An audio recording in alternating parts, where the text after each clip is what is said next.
What's up, guys? So, let me just turn this off. 1 second, I apologize.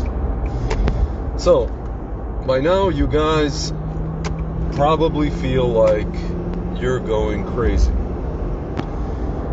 What do I mean by crazy? Not only from the situation that you're watching on your social media channels, on your feeds, on your screen, however you guys get your information about Israel, but also you feel like you're going crazy because no matter how much you show people, information and facts, it seems like stuff is just not getting, through to the heads of the people that you're talking to. Guys, I'm here to tell you that there's a reason for that. Let's recap. Jews in Israel were attacked by orcs. Now you guys might be saying, Tzvi, that sounds really racist. What do you mean by orcs? Guys, what I mean by orcs is Gaza is an orc factory. If you guys remember Lord of the Rings, orcs, how did they come about? They started out as, these kind of elves, right? And then they were molded. I forget the name of the person or the entity that molded them. They were molded into orcs, into these, merciless fighting beasts, right? Guys, Gaza is an orc factory. They take little children there, under the auspices, by the way, of this organization called UNRWA, which is under the UN.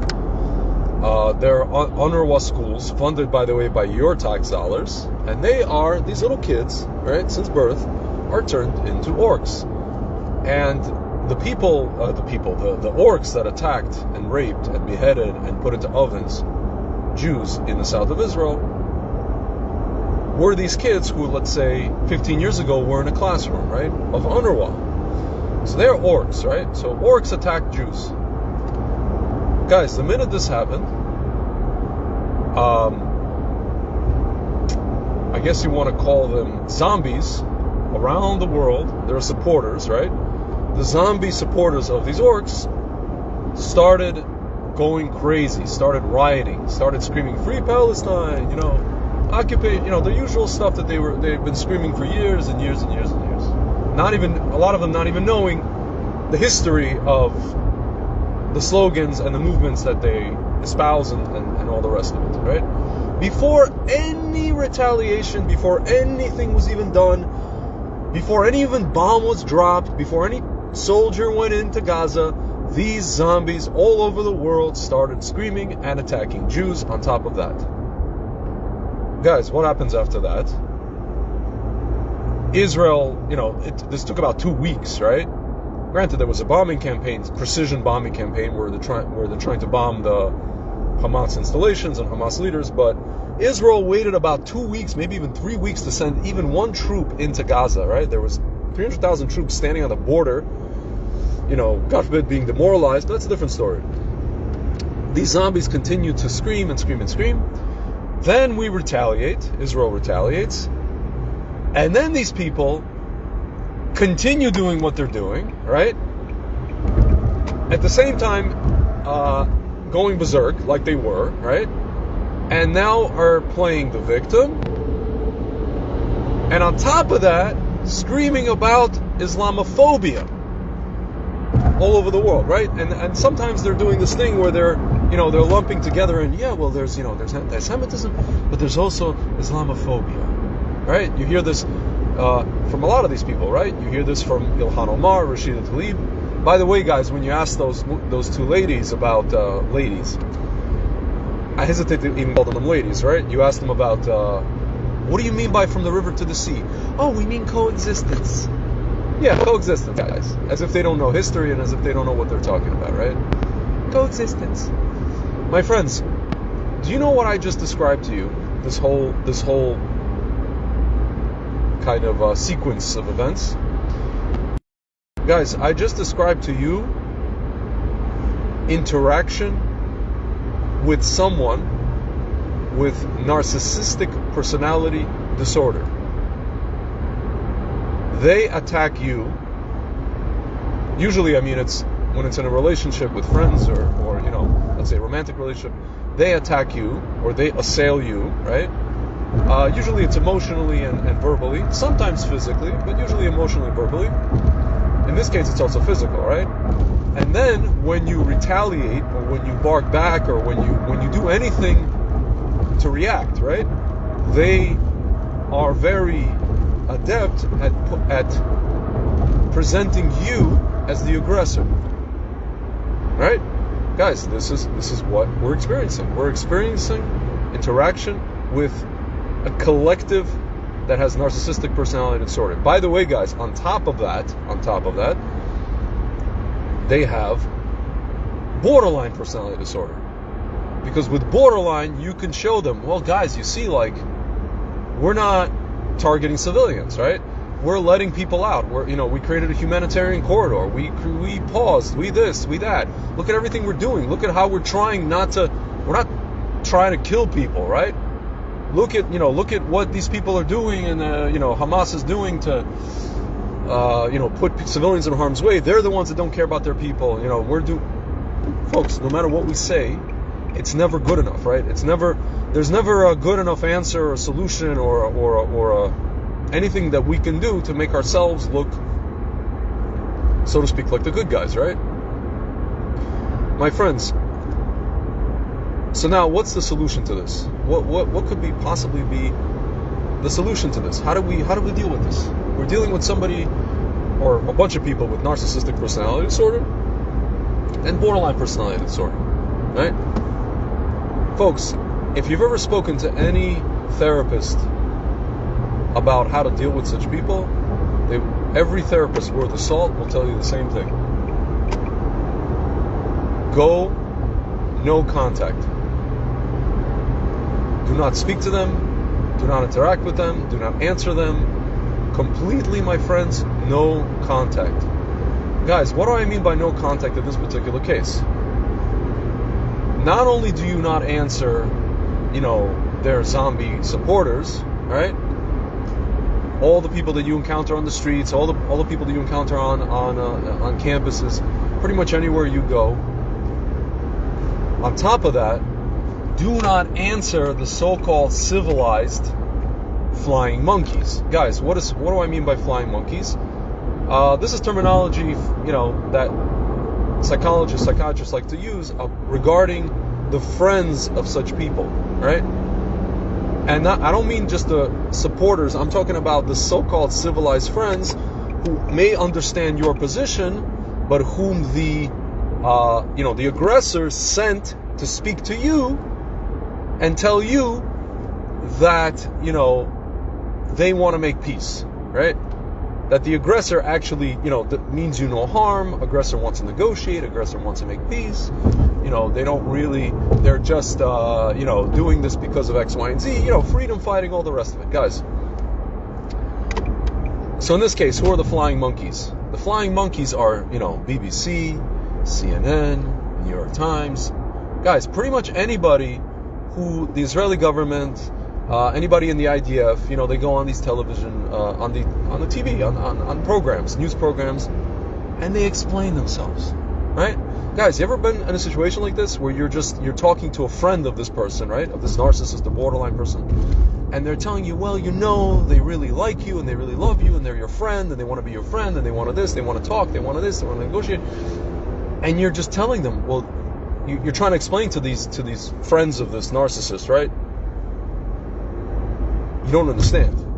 This is how they're behaving, and this is why I'm reacting this way.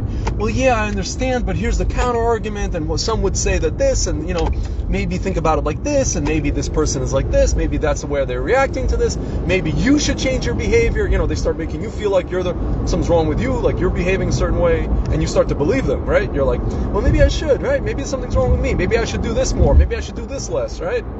Maybe I should change.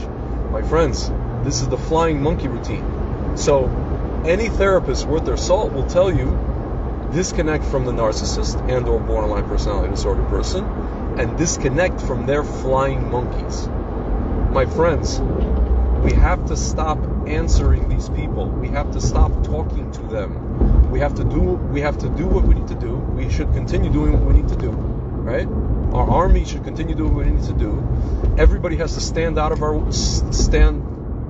way, keep out of our way, including Biden, including Blinken, including all EU, including everybody else. We shouldn't talk to any of them. We should not appear on BBC. We should not appear on CNN, New York Times, anywhere, my friends. On Fox News even. Talk to none of the flying monkeys. Don't talk to anybody at any of these protests. Don't argue with anybody on social media. Don't respond. My friends, just block. Why? We're dealing with narcissistic personality disorder. We're dealing with borderline personality disorder. We're dealing with mass manipulation. My friends, you may ask yourself, how did it get to this point? Guys, I mean, I don't know if you noticed, and I'm talking to some of you guys on the left, right? Some of you guys who vote Democrat or liberal or so-called woke or whatever. Guys, I don't know if you notice, in our world, right?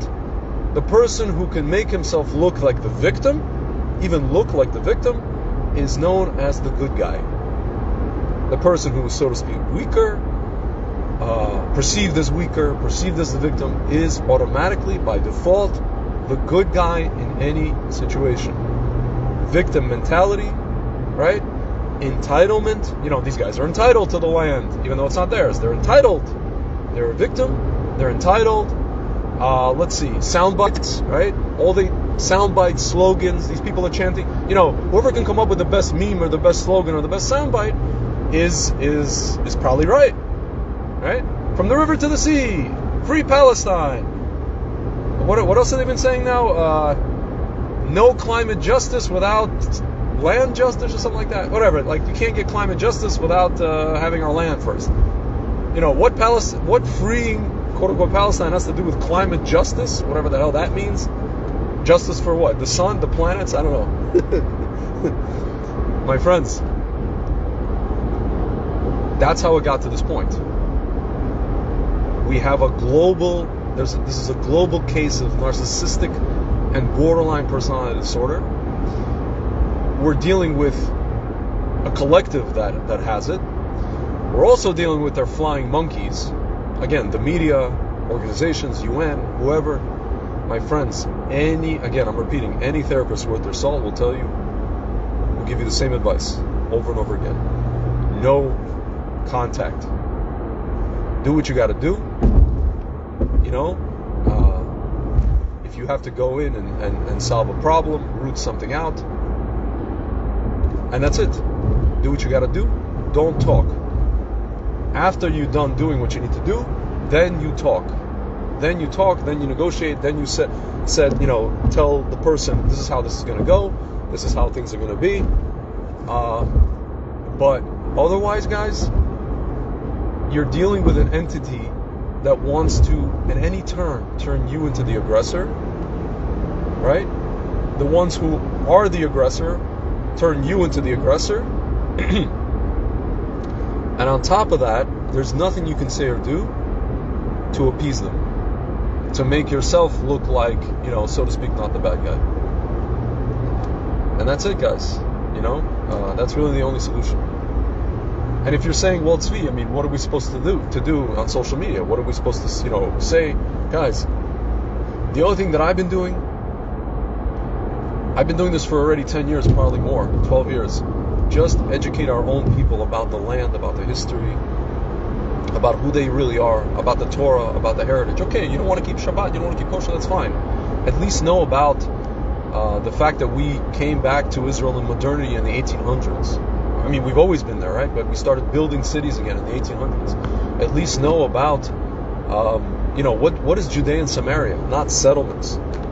What are all these places? What is this really? What are we doing here? What's really behind all this? Know your own heritage. Know your own history.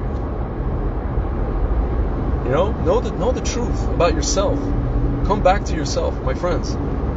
The minute we do that, right? The minute we learn about our own history and about our own culture, about our own heritage, and the minute we return to all of that, and I see it happening now, is the minute that the world is going to stop seeing us as the imposters, you know?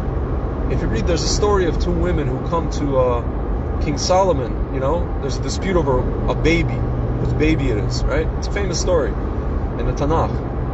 And the woman who was willing to chop the baby in half, King Solomon ruled, that's not the mother, right? My friends, we've been willing to chop our land, to partition our land in half, and give away land to our enemies. Our own land, our Judea and Samaria, our Gaza that we pulled out of, by the way, which led to this. My friends, this is what we need to be doing. Not answering zombies, not answering orcs, not answering narcissists, and not answering, you know, their flying monkeys. That's it, guys. All right. I'll talk to you soon.